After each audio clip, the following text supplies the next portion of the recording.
أحلى وغاياتي بها عليا، حياتي بالقيم أحلى وغاياتي بها عليا، وكل سعادتي أني بمسؤولية أحيا، حياتي بالقيم أحلى.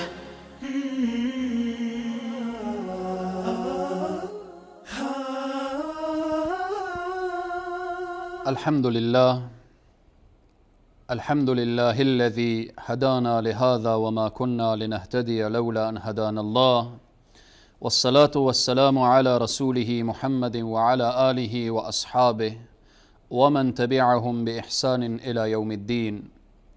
قال الله تبارك وتعالى في القرآن العظيم: فأعوذ بالله من الشيطان الرجيم، يا أيها الذين آمنوا كتب عليكم الصيام كما كتب على الذين من قبلكم لعلكم تتقون. صدق الله العظیم.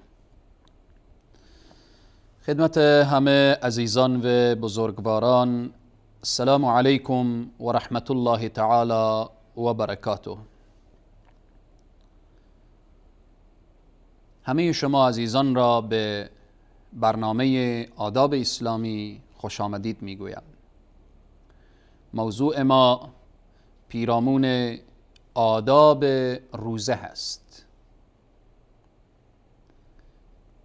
الله سبحانه و تعالی روزه ماه مبارک رمضان را برای ما فرض کرده، برای مسلمان ها فرض نموده. این روزه از خود آداب دارد. آداب این روزه چیست و چگونه ما روزه بگیریم تا روزه ما یک روزه بشه که مقبول درگاه الهی واقع شود. الله سبحانه و تعالی میفرماید: یا ایها الذین آمنوا کتب علیکم الصیام، ای اهل ایمان روزه برای شما فرض کرده شد، کما کتب علی الذین من قبلکم، چنانچه که به امتهای قبل از شما فرض کرده شده بود. ثمره و نتیجه چیست؟ لعلکم تتقون، تا شما متقی شوید، پرهیزگار شوید. لعلکم تتقون، تا اینکه شما تقوا را پیشه خود بسازید. وقتی انسان متقی شد، انسان متقی با ادب هست. هدف از روزه گرفتن اینه که انسان با ادب بشه و خود این عبادت، خود این رکنی که از ارکان اسلام هست روزه، آداب داره. آداب روزه به دو قسم میشه. یک قسم آدابی داریم که واجب هست و یک قسم آدابیه که مستحب هست. آداب که واجب هست که انسان باید وقتی روزه داره اینها را رعایت بکنه چیست؟ کدام آداب است که واجبه که تو خواهر مسلمان، تو برادر مسلمان وقتی روزه گرفتید، زحمت کشیدید، از ابتدای روز تا انتهای روز چیزی نخوردید، خود را از اکل و از شرب و از مسائل دیگر خود را باز داشتید، حالا میخواهید که روزه تو یک روزه باشه که به حدیث رسول صلی الله علیه و سلم که میفرمایند: من صام رمضان ایمانا و احتسابا غفر له ما تقدم من ذنبه. چنین روزه باشه، پس باید این آداب را رعایت کرد. از جمله آدابی که واجب هست، آداب واجب اجتناب از دروغ. یک کسی که هر مسلمان باید از اینها اجتناب بکنه، خصوصا کسی که روزه داره، کسی که خود را از اکل و شرب باز داشته و میخواه به وسیله این عبادت قرب و منزلت پیدا کنه به پیشگاه الله سبحانه و تعالی، باید که این آداب را رعایت بکنه. آدابی که رعایت کردنش واجبه. این آداب اجتناب از دروغ، صائم باید اجتناب کنه از دروغ گفتن، اجتناب از غیبت. غیبت روزه را به هم میزنه، کیفیت روزه، معنویت روزه، تأثیرات روزه. اجتناب از نمیمه، سخنچینی، اجتناب از شهادت زور، شهادت دادن به دروغ، اجتناب از غش در معاملات. اینها مسائلیه که در تمام عمر باید مسلمان از اینها اجتناب کنه، خصوصا یک مسلمان وقتی که روزه داره. اگر کسی روزه داشت دروغ گفت، غیبت کرد، نمامی کرد، سخنچینی کرد، خود را از حرام دور نکرد، معاملاتش غش بود، آلوده به حرام بود، این فقط به تعبیر همان حدیث رسول صلی الله علیه وسلم که چی بسا انسانهای روزه دارن جز گرسنگی برایشان چیزی نمیمانه و انسانهای شب زنده‌داری دارن، شب زنده‌داری اینا به خاطر الله نیست، جز خستگی چیزی دیگری برای اینها نمیمانه.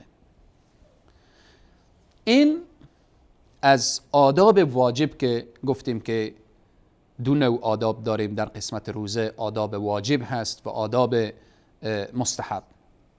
آداب مستحب و آدابی که سنت هست و مستحب هست در روزه، تأخیر سحری است.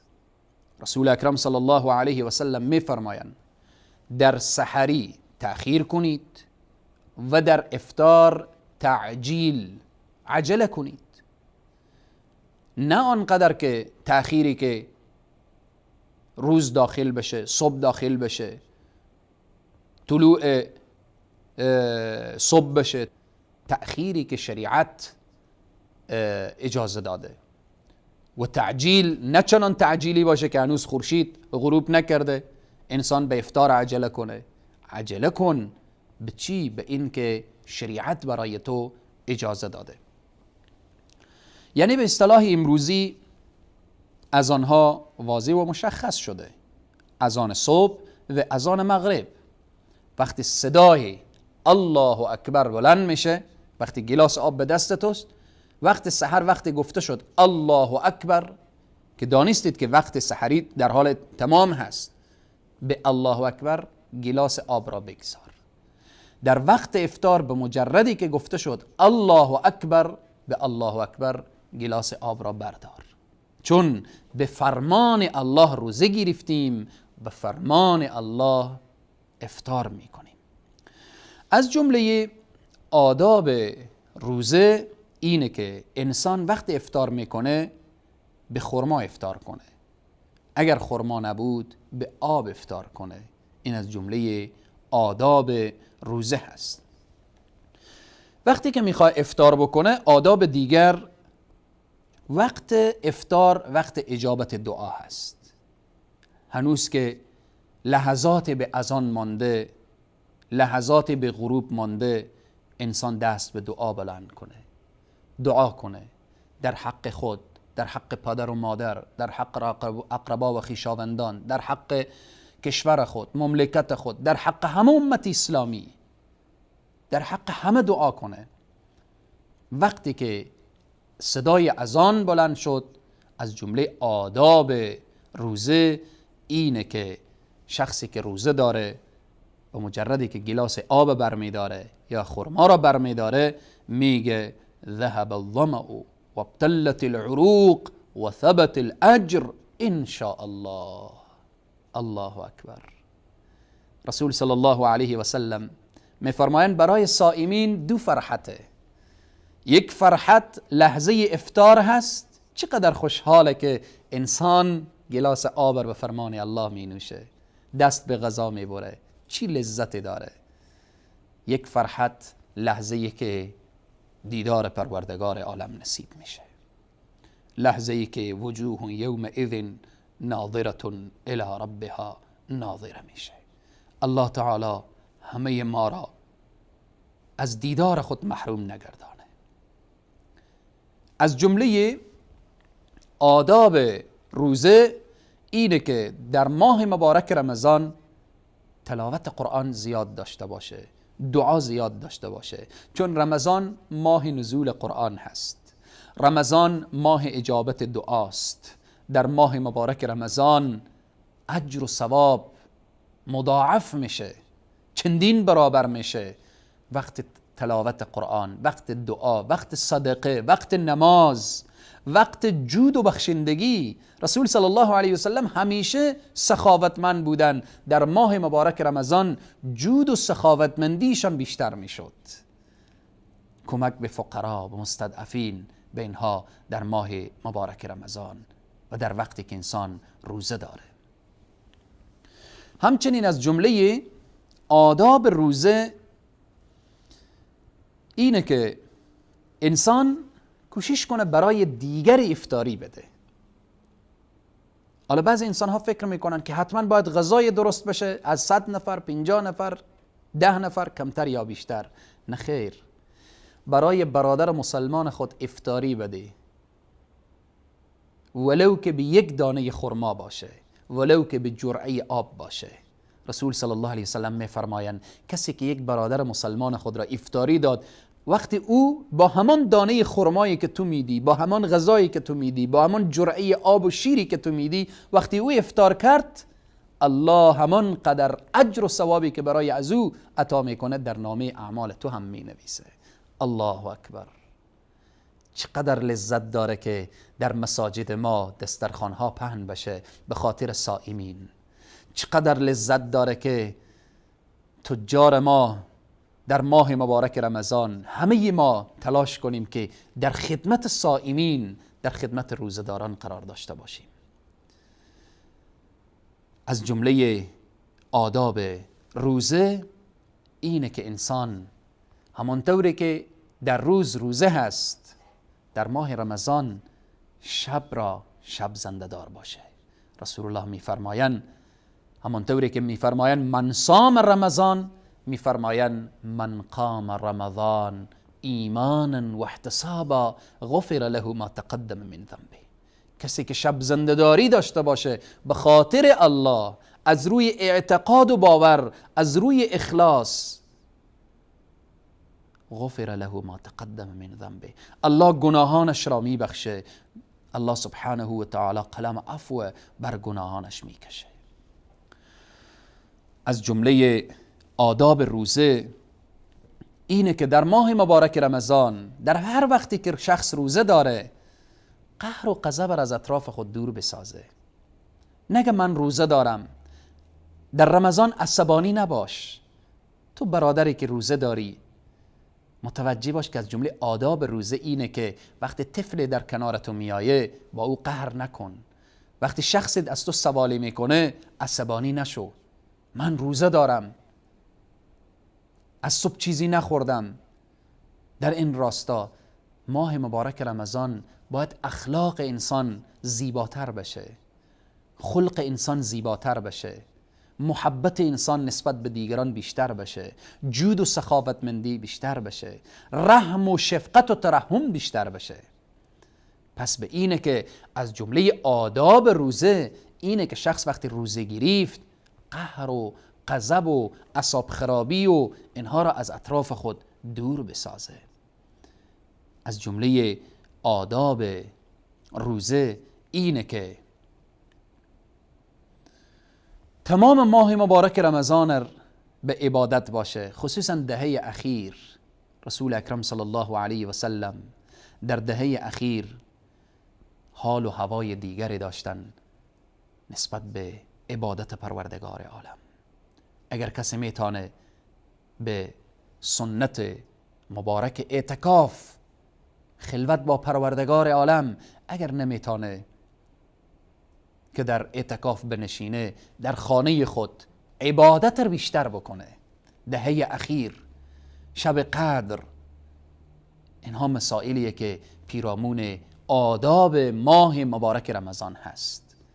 رسول اکرم صلی الله علیه و سلم میفرمایند کسی که رمضان را دریابه و خود را به وسیله ماه مبارک رمضان، یعنی روزه رمضان و شب زنده‌داری رمضان، در عبادت رمضان خود را وارد جنت نگردانه، در حقیقت این انسان در خسران رفته، هلاک شده. رمضان ماهی که فتحت ابواب الجنه، دروازه های جنت باز هست، دروازه های جهنم بسته هست. شیاطین که دشمن بزرگ هست به زنجیر کشیده شده. دیگه چی میخوای ای انسان؟ ای خواهر مسلمان، ای برادر مسلمان، دروازه های جنت باز، دروازه های جهنم بسته، دشمن بزرگ، شیاطین به زنجیر کشیده شده، هنوزم بهانه مانده. پس به اینه که چی وقت ما میتوانیم به وسیله ماه مبارک رمضان، به وسیله روزه خود را از آتش جهنم نجات بدیم که این آداب رمضان را رعایت بکنیم، آداب روزه را رعایت بکنیم. به هر حال الله سبحانه و تعالی بر ما توفیق بده که تنها قضیه من از اکل و شرب نیست، غریزه بازداشتن خود را از غریزه نفسانی نیست. باید آداب روزه را رعایت کرد. باید دست ما روزه داشته باشه، چشم ما روزه داشته باشه، زبان ما روزه داشته باشه، باید گوش ما روزه داشته باشه، باید پای ما روزه داشته باشه. یعنی چی؟ یعنی دست به طرف حرام دراز نشه، چشم به طرف حرام نبینه، گوش آنچه که رضایت الله نیست نشنوه، زبان آنچه که رضایت الله نیست نگه، پا در آن راهی که رضایت الله نیست نره. اینه که روزه ما روزه میشه که مورد پسند الله قرار میگیره، روزه میشه که غفر له ما تقدم من ذنبه، روزه میشه که در روز قیامت الله سبحانه و تعالی یکی از دروازه های جنت را به نام باب الریان گذاشته و در حشر صدا میشه این الصائمون، کجا هستن روزه داران؟ آنهایی که روزه گرفتن که تمام شرایطش را انجام داده بودن، تمام آدابش را رعایت کرده بودن. این الصائمون، کجا هستن؟ صائمین برمیخیزن. تو خواهر مسلمان بلند میشی، تو برادر مسلمان بلند میشی، تو پدر موسفید بلند میشی، تو جوان عزیز بلند میشی، میگی یا الله من روزه گرفتم خاص به خاطر تو. الله سبحانه و تعالی میگه اون دروازه‌ای که باب الریان هست، الله اکبر، باب الریان، از او باب میگه داخل شوید. یا الله پروردگارا همه ما را در روز قیامت، در آن لحظه‌ای که همه پریشان هستند، در آن لحظه‌ای که همه در حال فرار از پیش هم دیگر هستند، در آن لحظه‌ای که همه متوجه نفس خود هستند، یا الله ما را از جمله صائمینی بگردان، روزدارانی بگردان که الله برای ما بگه بروید از باب الریان داخل جنت شوید. پروردگارا بر ما توفیق بده که تمام اعمال عبادی که ما انجام میدیم آدابش را رعایت کنیم. تا برنامه بعد همه شما عزیزان و بزرگواران را به خداوند کریم و رحیم می سپارم. والسلام علیکم و رحمت الله تعالی و برکاته.